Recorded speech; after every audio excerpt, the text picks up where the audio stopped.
Hi there, this is Kevin with GatheringMagic.com here with match number 4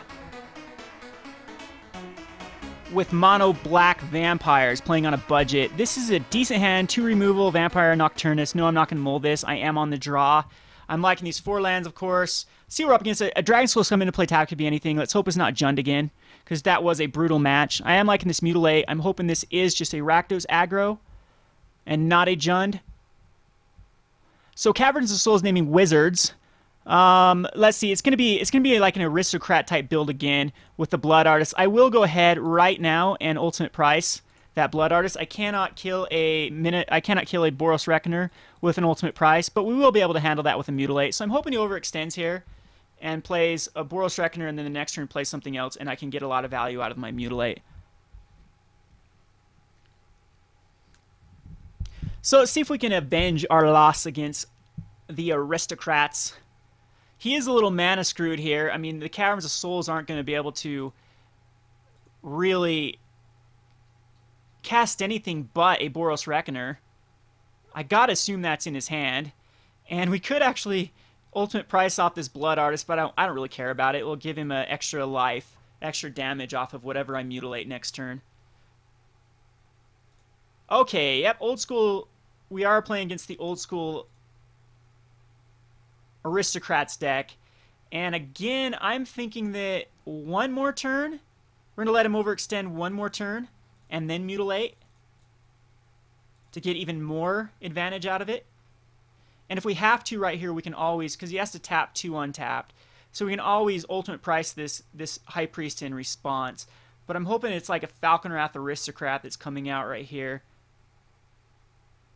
as he won't be able to tap anything. But it's going to be, yep, it's going to be a Falconwrath Aristocrat. I'm definitely okay with taking 4 here and getting more card advantage out of my Mutilate. So I'm actually taking 5, I guess. And I'll end up taking an extra 3 when I Mutilate next turn. But the Tribute of the Hunger should get me back in this game. And there's a Blood Artist of my own. Too bad I can't wait one more turn. We'll Mutilate here. You can't give this guy Indestructibility to -1/-1 effects. And I go down to an 11. So Staff of Nin will really seal this deal if I draw into it. Basically any card but more swamps will be ideal. This Vampire Nocturnus can actually make my Blood Artist really good as well.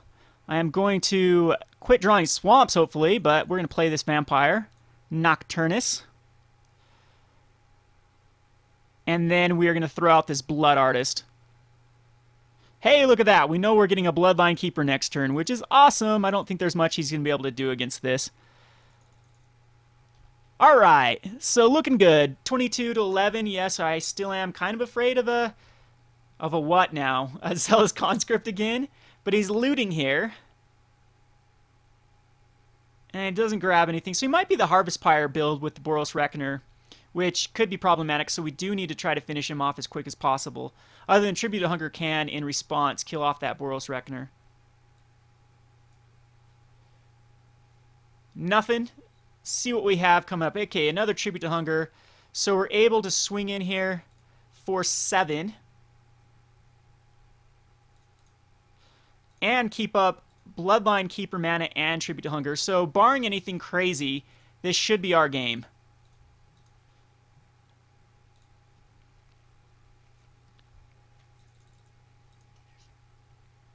Alright, so let's see what he draws into. Of course, Lingering Souls will be annoying, but I don't see it. They'll at least give me a life for everyone they chump. This Bloodline Keeper is going to get out of control unless he has an immediate answer. I am really worried about a Mizium Mortars because it does wipe my board. So a Blasphemous Act, huh? Alright, well that's unfortunate. We're both down to 2 cards now. But I get to gain 3 life off all of this, put me back up to a healthy 14 and him down to a 12. And again, we still have double Tribute to Hunger backup, ultimate price backup. So barring anything but a Lingering Souls, we're pretty much good. So it's a Boros Reckoner Blasphemous Act deck. So a lot like the last deck we faced, but it's kind of the old school build. The new school builds have kind of got away from this Faithless Looting, Blasphemous Act, Harvest Pyre build, and just gone on to more Silverblade Paladins and faster creatures. So he's tapping those. Yeah, he's tapping those for white. So he definitely is going to get tributed here.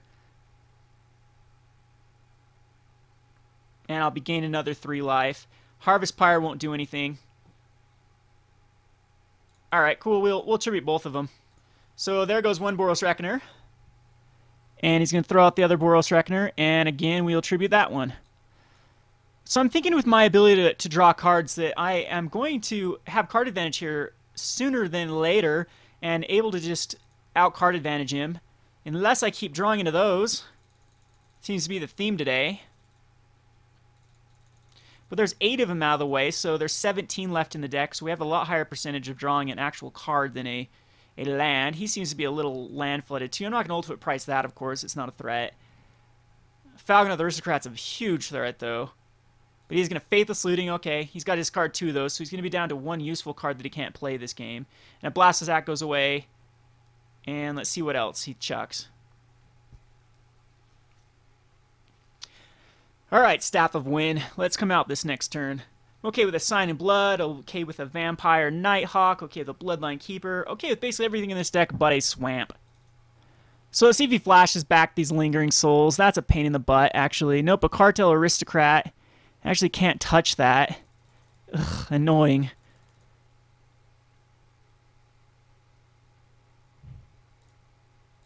Well, there's a Mutilate. I'll definitely let him overextend here.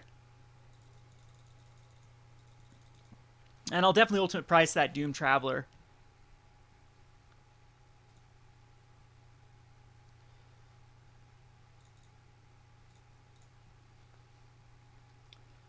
Maybe I should have done that after. Maybe I'm giving away that I have a Mutilate in the hand. But I think either way, I'm hoping that he drew a land. He's going to flash back some Lingering Souls here, as so I can get tons of value out of the Mutilate. But I don't have to cast this Mutilate right off the bat. I have some time. I'm only staring down 3 damage per turn. And he's tapping. Here comes another Boros Reckoner, so I'm going to Mutilate next turn. Come on, flash it back. You know you want to. Flash it back. Oh, yeah. This is awesome. So we're getting a ton of card advantage. Oh, he's thinking now, though. Ha! Alright, he's flashing back that Lingering Souls. And he is going to be very disappointed when we Mutilate here. Well, there's a tragic slip for any sort of Falcon Aristocrat that comes out. He's out of he has 1 more Boros Reckoner in his deck. He's got plenty of lands left in his deck. We have 3 Staff of Nin still in our deck and 4 Sign in Bloods. So, I mean, we almost have, we're getting to the point where we almost have as enough odds as drawing into a card draw as much as a land. And he did draw a land there. I don't know why he kept it up for with his Faithless Lootings, but we draw a land as well. So whoever top decks here is going to win. There we go. There's our Sign in Blood for some card advantage. And we'll go ahead and throw this. I don't want to overextend, though. I don't want to get Blasphemous Act. He might have another one. I'm just going to Bloodline Keeper, and we'll keep the Vampire Nighthawk up. This Bloodline Keeper will win us the game without the Vampire Nighthawk, so there's no point in actually playing the Vampire Nighthawk. He does scoop on turn 14. Okay, we're going on to match number 2. Again, there's our sideboard against this. Cremate does, I think Cremate does come in versus this, as he does have, could have like works as Harvest Pyre, it works at Lingering Souls and Faithless Looting. I don't think Duress does come in. Human Frailty, I didn't see Silverblade Paladin, so I don't think they come in this version. Again, Tribute to Hunger seems kind of bad to me. I mean, it did work against the Boros Reckoners, but I didn't, again, Ultimate Price is the other one that's kind of bad, because I didn't see any, did we see Doom? No, okay, Human Frailty probably does need to come in against Champion the Parish. But I'm going to only bring 2 in. And again, these Nocturnuses actually do seem bad, so maybe I will bring all 3 of them in. We'll call it good like this. Woo! This is a risky hand. I don't like the 2 Staff of Nins. I absolutely love the Blood Artist and Victim of the Night, though. I mean, this would be so much better if it was a Sign in Blood. Absolutely not going to mulligan this, though. We actually do have action. We have the Blood Artist, which is key for this. The Victim... Oh, I might have should have taken out the Victims, because they are actually kind of bad in this matchup. All of my removal is kind of awkward against him. But it does kill Boros Reckoners. Like in the Tragic Slip, I can slip whatever he plays this turn. Probably won't, though. I don't think anything is really a threat. Yeah, so we can just chuck out this Blood Artist and get value out of it. There's double Blood Artist, and hopefully we can actually draw into a land. Drawing into 4 lands would be ideal. If we can make it late game, though, we are going to win with double Staff of Wins. So maybe Boros Reckoner's coming out right here. That's fine. It'll just get automatically victimed, and we'll get a life out of it. So he does choose Wizard. Let's see if it comes out. Nope, just a Lingering Souls. Not worried about a Lingering Souls. Especially if I can get this Staff of Nin online. I am going to sign a Blood here to try to hit my land drop. And it'd been awesome if I could actually hit a land drop here so I could have cremated something. But the right thing to do is to get rid of a Staff of Nin here.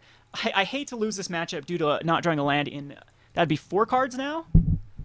But, you know, that's life. So, still, we only need one more land, and we're golden. I'm hoping he doesn't flashback the Lingering Souls, because I do want to cremate it next turn. And he doesn't. Okay, fine. That's awesome. We're definitely going to get rid of that Skiersdag High Priest and cremate that Lingering Souls. Perfect. So what we do here is we are going to Victim of Night the Skiersdag High Priest so it can't get active. And I'm also going to cremate this Lingering Souls. There's our other swamp. All right, now I'm kind of wishing I didn't get rid of a staff, but I mean, it definitely was the better thing to get rid of. So he's down to 5 cards. We have 2 Vampire Nighthawks, which are amazing versus him. I do still have to worry about the Boros Reckoner, but we do have the Tragic Slip for it. Do have a Tragic Slip for the Falconwrath Aristocrat as well. Doom Traveler, of course, isn't a threat. He's going to be able to get in here for 2, but we got Nighthawks coming out next turn. Or even a Blood Artist. It's not a big deal what we put out. He misses land drop. Another Tragic Slip, so I might actually go Blood Artist. Nah, we're going to Vamp. Vampire Nighthawk here. Make him use a Searing Spear if he has one. Gotta think he's got a lot of quality cards in his hand, though, with 6 in his hand. So let's see if Falconwrath comes out. No Falconwrath. Definitely in great shape here. No attacks. All right. No point in Tragic Slipping anything. None of these are threats. There's our 5th swamp. Awesome. One more swamp and we're great. So I do believe we attack in here with the Vampire Nighthawk. Get us back up 2 life. And I am going to put out another Vampire Nighthawk, even though I am setting myself up for Blavicite. Like 1, 2, 3, 4, 5, 6, 7, 8, 9. He can actually cast it right now. So maybe we don't. Oh, man. Yeah, we do. He can Blasphemous Act all he wants. I'll get a lot of value out of it. Alright, he's Tragic Slipping my Blood Artist, which is fine. But I get a life out of it. And I've got 2 Vampire Nighthawks on board. He can still Blasphemous Act next turn. But, again, that's going to be less cards for him. He could actually Falconwrath Aristocrat here. I'm really good with that coming out. Assemble. Uh-oh. That is very problematic. Assemble the Legion. That is not good. We have no way to deal with that card. We need the Staff of Nin, and now we are definitely on a clock. He's definitely a block with his 2 Spirit tokens. The Blood Artist will be awesome here. Staff of Nin will be even more awesome. Sign in Blood is not awesome, but it actually gives us card advantage. So let's hope we hit our other land, but we don't. I think Blood Artist is still the right play here. And I think Tragic Slipping a Spirit is the right play because we're on a clock now. And so we have to try to beat him down. So we have to attack into these Vampire Nighthawks and not to get blown out of the water by a Blasphemous Act. Good news is we still get a damage off from that Lingering Souls. And he's down to a 12.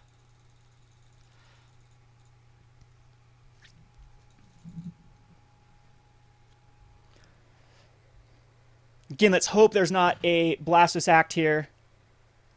Blasphemous Act late game will just kill him, though, with the Blood Artist out. Another Assemble the Legion. Ouch. That is awful. And I don't care. We can take damage here. We can definitely try to race him. Staff of Nin might be the difference here. Oh, another Sign in Blood. I do have to use it to try to hit that land. We do hit the land. It's definitely going to be a Vampire Nighthawk here. We'll attack in with these vampires. He is on a very fast clock. Now he cannot Blasphemous Act or he is dead. A Mutilate, he is dead. He can't really efficiently attack in with these guys. We're able to tragic slip one of them. I'm thinking this is our game. Really am. Oh. Ouch. Not with Lingering Souls coming out, though. But, I mean, they're only absorbing 1 damage each. Boros Reckoner. Okay, that's fine. I don't care about a Boros Reckoner. In fact, it's dead here if he does attack in with anything. And here's the thing. I think I do tragic slip a Spirit. And again, do a damage to him. And there's a couple things we can do. We can actually Underworld Connections to try to... No, he's just dead here. We win. Okay, so, yeah.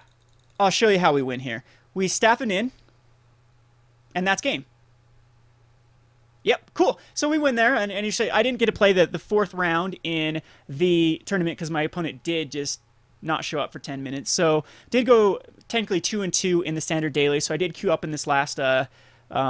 queue here, and I did win a pack, so that's cool. So 2-2, not bad. It seems like a theme here with the budget decks, but I'm really liking it. Out of all the budget decks I've done so far, this one is felt the most unique and the most fun to play, and I really like it. Like I said, Bloodline Keeper is a very, very good card and fun card to play, and I hope you got to see enough interaction with it. Anyway, this has been Kevin for GatheringMagic.com. I'll have the wrap up here shortly. Thanks for watching.